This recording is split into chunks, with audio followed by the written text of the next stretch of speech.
here, everybody. Hopefully these problems that you're doing right now on Algebra 2, Lesson 2-4, we're getting toward the end here, problem 6 out of 8, at least as the time I'm explaining this. Hopefully they're making sense for you. They're a little bit just strange in terms of how they work because of this square root of -1 thing being this I, or imaginary number, that you may have been told in the past you just can't even do it.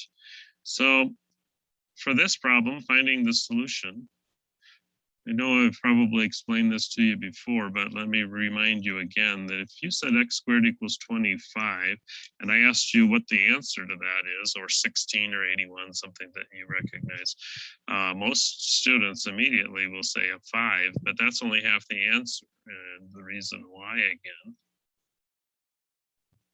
is -5 times -5 is also 25. So you really need two answers here. You need both the positive and the -5. So when you're working a problem, the implication of this is if you're working a problem, you're going to square root both sides to solve it. You've got to put a plus or minus over here on this side. So we're going to run into that on the problem we're on now. So we're square rooting both sides to get a plain x. And then we've got a square root of -64, which I would remind you is 64 times -1. And so if you split that up into the square root of 64 times the square root of -1, there's your 8. And what is the square root of -1?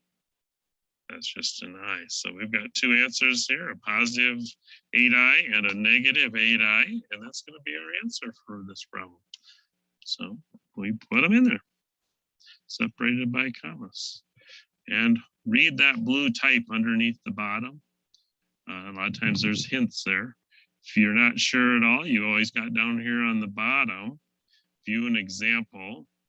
That'll kind of show you how to do it. If you do help me solve this, it'll help you solve this problem, but then it makes you go back and redo it on your own.